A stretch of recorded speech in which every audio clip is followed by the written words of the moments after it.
Radio Kédou, le journal avec Sotelma Malitaine. Bonjour à tous et bienvenue dans ce journal. Voici les titres. Le ministre de la Défense, Soumaïla Boumé-Maïga, a donné le bilan des affrontements qui se sont déroulés à Kidal. Le bilan chiffré est de 50 soldats tués et 40 blessés.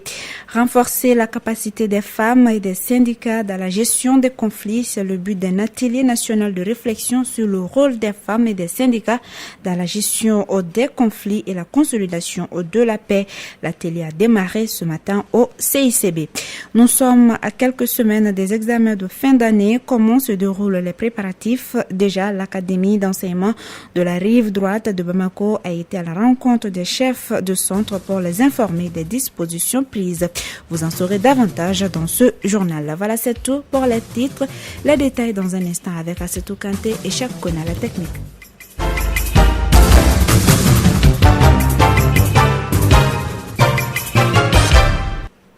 50 soldats tués, 40 blessés, c'est le bilan des affrontements meurtriers du mercredi 21 mai 2014 à Kidal.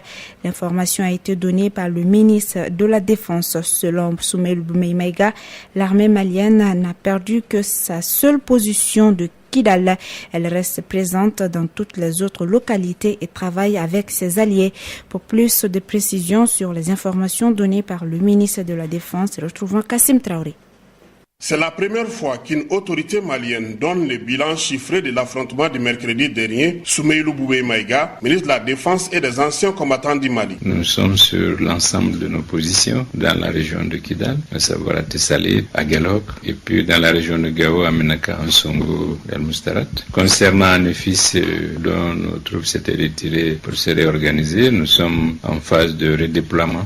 On avait voulu le faire hier, mais compte tenu des affrontements intercommunautaires qui se déroulaient dans les environs de Tabankort et tout ça, nous avons attendu de mieux évaluer les conditions de sûreté avant de nous redéployer. Après cet affrontement, l'armée malienne est en train de renforcer ses positions dans les autres localités du nord. Nous avons, dans ce cadre-là, dans la zone du MEMA, renforcé nos dispositifs et puis nous sommes un peu plus attentifs dans le secteur de Tombouctou parce que vers la frontière avec la Mauritanie également, il y a des tensions intercommunautaires qui peuvent avoir un impact sur notre dispositif global. Les militaires maliens, selon leur chef, ont le moral au beau fixe pour accomplir les défis qui les attendent. Les défis que nous avons dans cette partie du territoire restent intacts et donc nous serons toujours appelés à veiller à l'intégrité territoriale du pays, veiller à la sécurité des personnes et des biens. C'est vrai, du point de vue du bilan, nous avons une 50aine de morts, malheureusement, une 40aine de blessés, 48 blessés. Ce premier bilan donné par le ministre de la Défense a permis à beaucoup de Maliens de se calmer.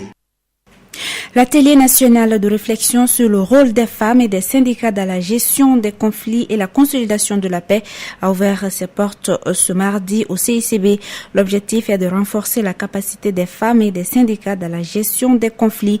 Elle permettra aux participants de discuter de sous-thèmes tels que crise malienne et son impact sur les femmes, droits et sécurité des femmes, femmes et syndicats dans la gestion des conflits.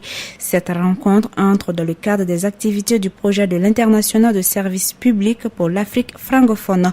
Pour plus de précisions, écoutons Madame Doumbia Mamakoïté, consultante à l'international de services publics pour l'Afrique francophone. La crise que nous avons connue, que la crise sécuritaire et la crise institutionnelle ont eu des impacts négatifs sur les femmes.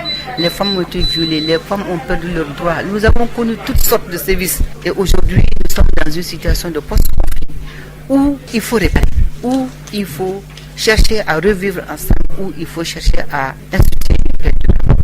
L'international de services a organisé cette conférence pour aider les femmes du Mali à pouvoir prendre langue et à se positionner, à élaborer des stratégies pour jouer leur partition pour une paix durable.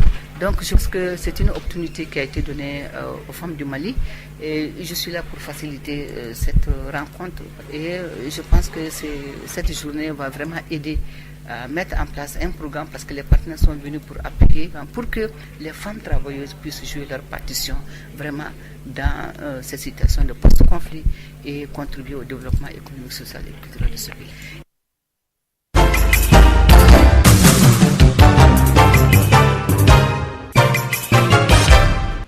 Actualité hors du Mali, en Centrafrique, le camp Poko, situé près de l'aéroport de Bangui, a connu hier un mouvement de panique lié à des rumeurs d'attaque. Un événement qui a accentué l'inquiétude des humanitaires déjà soucieux d'un projet d'aménagement de l'aéroport lié à l'arrivée de la mission de l'ONU, la MINUSCO. Ce projet va contraindre 20 000 déplacés à abandonner leur aménagement pour être relocalisés. En République démocratique du Congo, la Commission électorale nationale indépendante a publié hier le calendrier des prochaines élections. 3 dates sont à retenir en 2015. Le 14 juin, le pays votera pour élire les conseillers des communes, des secteurs et des chefferies. Le 29 août, les conseillers urbains, les bourgmestres et des chefs des secteurs. Et enfin, le 15 octobre 2015, ce sera le tour des maires et maires adjoints. Cette première tranche des élections est évaluée à 166 millions de dollars. En Djibouti, le ministère des Affaires étrangères confirme les faits survenus le samedi où 3 personnes, dont un kamikaze, avaient trouvé la mort dans un attentat. Djibouti, engagé militairement en Somalie voisine contre les insurgés islamistes Chebab liés à Al-Qaïda, renforce sa sécurité face à une menace terroriste réelle.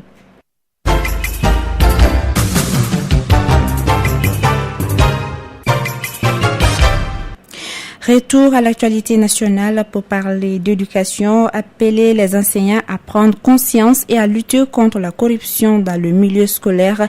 Tel était le but d'une table ronde initiée par le réseau des éducateurs pour la refondation de l'école. Cette table ronde a permis à plusieurs éducateurs cette table ronde a réuni plusieurs éducateurs à l'ex-DENAFLA.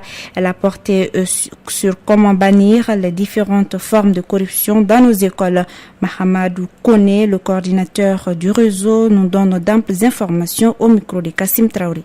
Compte tenu aujourd'hui des conditions dans lesquelles la formation se déroule dans nos écoles et dans nos universités, l'école étant en fait le levier du développement et de la promotion sociale, il va de soi que l'école soit à l'abri de toute forme de corruption, que ce soit le favoritisme, le clientélisme, la fraude et autres harcèlements sexuels. Un étudiant ou un élève formé dans ces conditions, dans la vie sociale, ne peut que être prédisposé à la corruption parce qu'il pense que c'est par ce seul mécanisme qu'il peut parvenir à ses fins. Donc voilà un peu les raisons pour lesquelles nous avons voulu réunir aujourd'hui les acteurs de l'éducation et attirer même l'attention des pouvoirs publics qu'il faut focaliser les efforts sur le monde scolaire et universitaire pour réussir la lutte globale contre la corruption au Mali.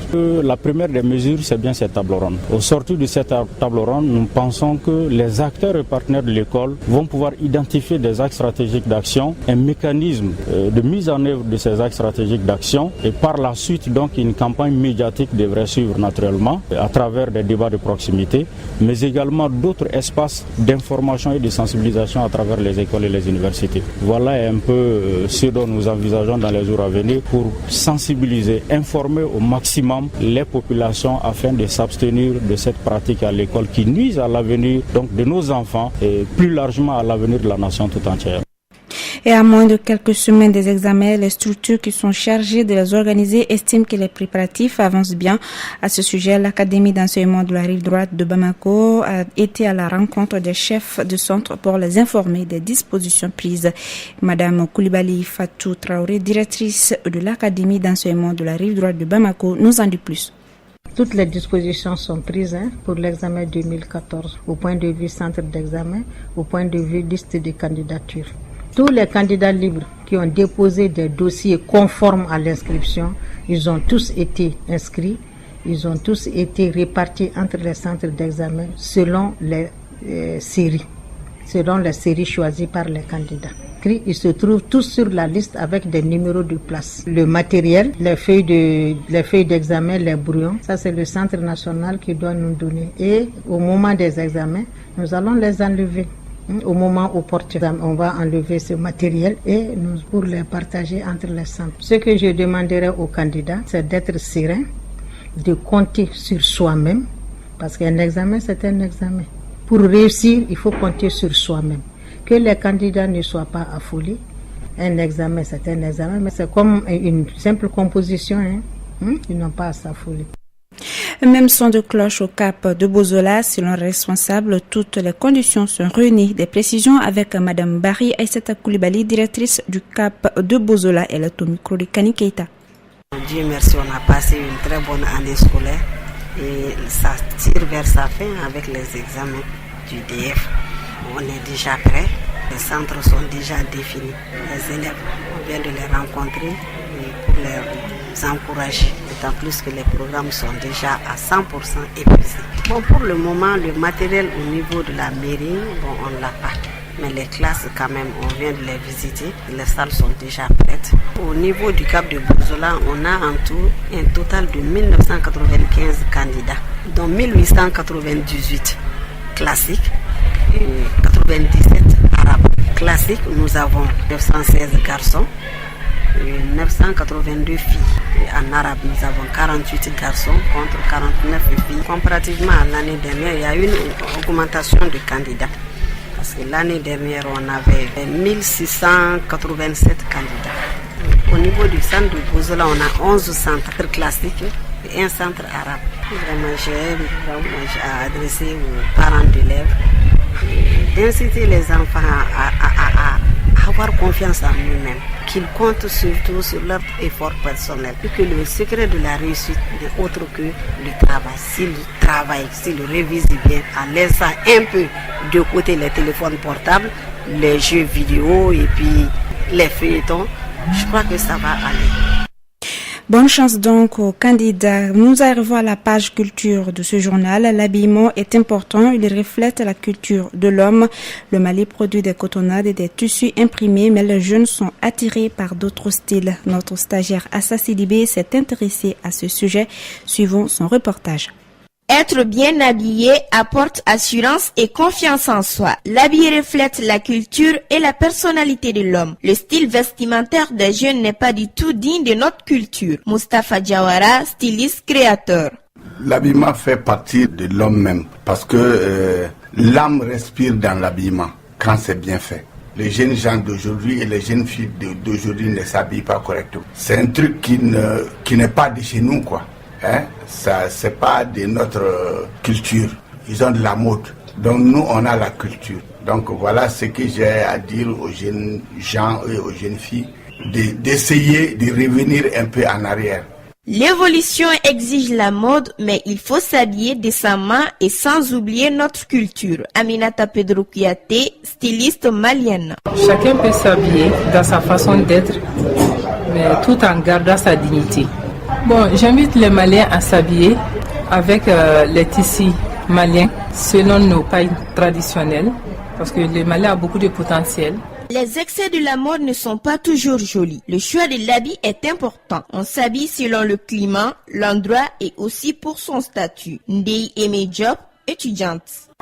Présentement, je suis en mode relax, si je peux le dire, avec un pantalon body. Comme c'est le samedi, il fait chaud, donc j'avais pas besoin de m'encombrer ni de porter des habits sophistiqués. Bon, je pense que vu maintenant comment les gens aiment la mode, surtout ici à Bamako, les filles devraient faire plus attention. Du genre, tu peux porter des fringues jolies, mais tout en étant décent. Chaque endroit a son habillement, donc on doit faire des efforts là-dessus, parce qu'on peut s'habiller bien et joli sans être vulgaire ou extravagant. Les dictons des sapeurs. La vie est courte pour s'habiller triste. Alors à vos beaux bazins et tissus artisanaux. Et c'est ce qui me fait ce journal qui vous a été présenté par Assetou Kanté, mise en onde par Cheikh Koné. Merci à tous de l'avoir suivi. L'information continue sur notre site d'information www.info-mali.com.